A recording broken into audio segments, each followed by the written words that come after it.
शिवलिंग पर बेलपत्र चढ़ाना, जल चढ़ाना, इसका भी एक नियम होता है।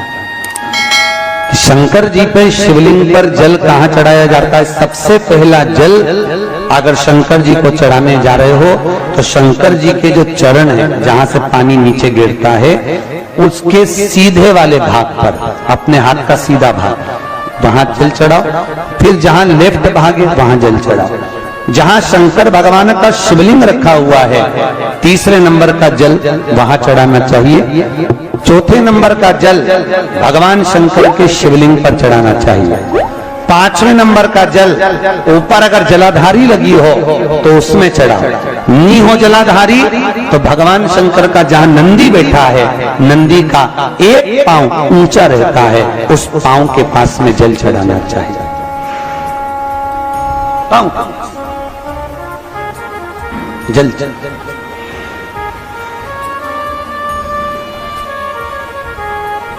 चरण के पास में। ऐसे 5 स्थान दिए हैं जल चढ़ाने के लिए। शिव जी का स्नान कितनी चीजों से होता है? 5 चीजों से। पंचामृत, दूध बोलते जाओ, दही, फिर घी, शहद, फिर शक्कर। ये 5 चीजों का प्रमाण क्या है? शास्त्र कहता है दूध चढ़ाने से घर में संतान की वृद्धि होती है। दही चढ़ाने से भगवान शिव के, अगर शिवलिंग पर हम दही चढ़ाते हैं, उससे परिवार में प्रेम बढ़ता है। क्या बढ़ता है? प्रेम।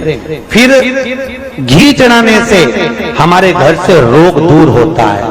शहद चढ़ाने से, भगवान शंकर पर जो शहद चढ़ाया जाता है, वो चढ़ाने से घर में संपदा की वृद्धि होती है। और 5वें नंबर पर भगवान को शक्कर, खांड जो आप जानते होंगे, शक्कर आदि पिसी हुई चढ़ा देने से, शिव जी को चढ़ाने से हमारे घर के बच्चे जिद्दी नहीं होते। क्यों कहते हैं? जो बच्चा जिद्दपन करता हो, जो बच्चा जिद्दी रहता हो, तो क्यों कहते हैं कि अवधूतेश्वर महादेव का नाम लो और उसके हाथ में शक्कर की कटोरी देकर शंकर जी पे चढ़वा दो, बच्चा कभी जिद्दपन नहीं करता। अवधूतेश्वर महादेव का नाम लेकर सोमवार की अष्टमी के दिन चढ़ाया जाता है। सोमवार की अष्टमी को अवधूतेश्वर का नाम लेकर सूर्य नारायण भगवान को अर्घ दिया और सूर्य नारायण भगवान को अर्घ देकर जिस पात्र से अर्घ दिया था वही पात्र ले जाकर जल शिव जी को चढ़ा दिया। जैसे कल आपको कथा में कहा था कि रविवार के दिन सूर्य नारायण भगवान को अर्घ देकर सोमवार के दिन उसी पात्र से शंकर को जल चढ़ाया जाए तो जीवन में जो विघ्न आते हैं, तकलीफें आती हैं, रोग आता है, दुख आता है, कष्ट आता है, बीमारी आती है या कोई विशेष परेशानी आ जाती है, तो वो अर्घ का कलश ले जाकर उसको जब आप सूर्य को चढ़ा देंगे खाली हो जाएगा। उसी कलश को मांझना धोना नहीं, उसी को दूसरे दिन शिव जी पर ले जाकर उस जल को समर्पित कर देने पर फल की प्राप्ति।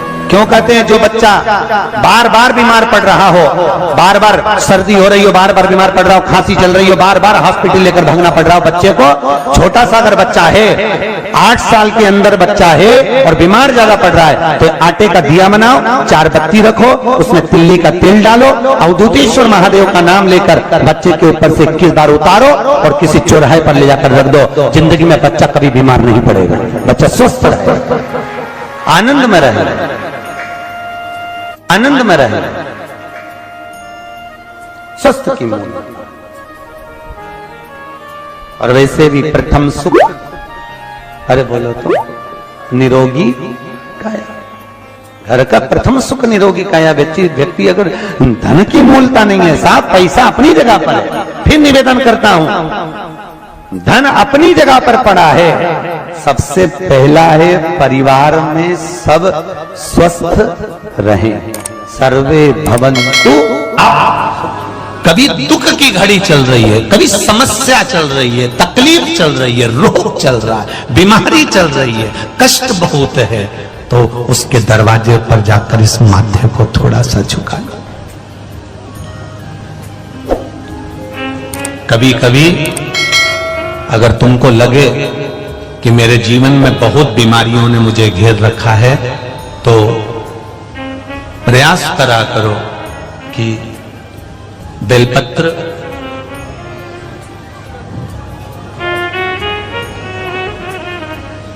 जो ये बेलपत्र होती है, इस बेलपत्र की जो ये डंडी होती है, इस बेलपत्र को अशोक सुंदरी वाली जो जगह होती है वहां पर इसका चढ़ाकर डंडी का जो भाग है वो शिवलिंग की ओर हो जाए और यहीं से जल चढ़ाते चढ़ाते चढ़ाते चढ़ाते अशोक सुंदरी से जल चढ़ाते चढ़ाते ओमकार जैसा, ओमकार जब हम अशोक सुंदरी से चालू करेंगे तो वो जल पहले गणेश जी के पास जाएगा, फिर वापिस अशोक सुंदरी के पास आएगा, अशोक सुंदरी से कार्तिकेय के पास जाएगा, कार्तिकेय से महादेव के पास जाएगा।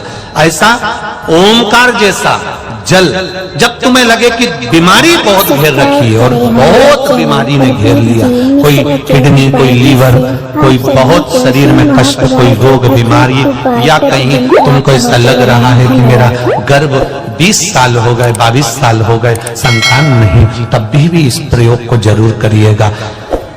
डंडी का मुख शिवलिंग की ओर, पत्ती का मुख अशोक सुंदरी की ओर, जल चढ़ाते समय अशोक सुंदरी से धार चालू कर कर गणेश जी पर, गणेश जी मालूम है ना सबको कहां गणेश जी होते हैं, कहां कार्तिकेय होते हैं, एक बार समझ लो उसको भी अच्छे से।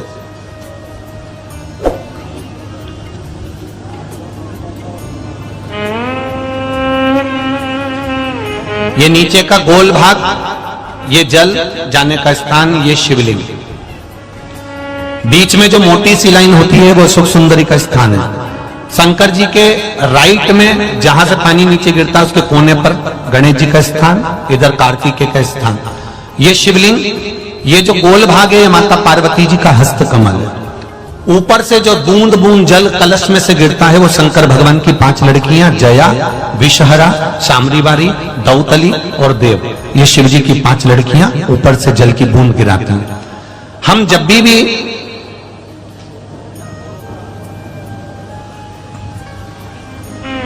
अगर इस कार्य को कर रहे हैं तो बेलपत्री जो चढ़ा रहे हैं वो अशोक सुंदरी वाली जगह पर बीच में चढ़ा दिया, डंडी का मुख इधर, जल चढ़ाना यहीं से चालू करा, यहाँ से गणेश जी पर गया, गणेश जी से अशोक सुंदरी का आया, अशोक सुंदरी से कार्तिकेय पर आया, कार्तिकेय से देवादिदेव महादेव पर आया। ये ओम बिंदु जल है, इसको हरिओम जल भी कहते हैं।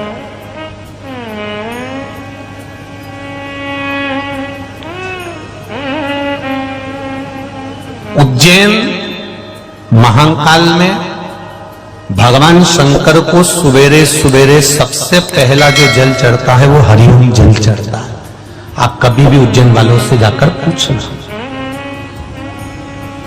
भस्म रमैया मंडल से पूछना या उज्जैन के किसी एक व्यक्ति से पूछना या वहां के पंडा जी से पूछना कि हरिओम जल कब चढ़ता है, तो वो कहेंगे सबसे पहला जल सुबह का हरिओम जल चढ़ता है। इसको हरिओम जल भी कहते हैं।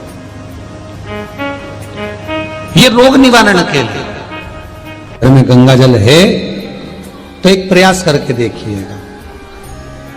कोई कार्य के लिए आप जा रहे हैं और वो कार्य अटक रहा है, नहीं हो रहा, बहुत प्रयास कर लिया आपने, होना ही चाहिए। आप सभी को राधे राधे, जय श्री कृष्णा, जय गौ माता। और आप सभी कैसे हैं?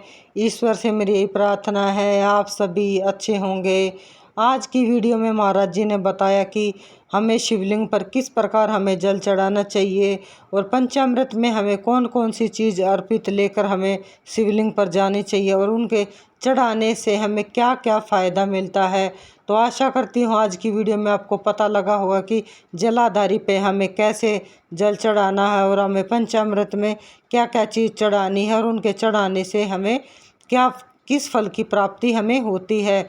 तो आज की वीडियो में इतना ही। आप सभी को राधे राधे, जय श्री कृष्णा, जय गौ माता, श्री शिवाय नमस्तुभ्यम।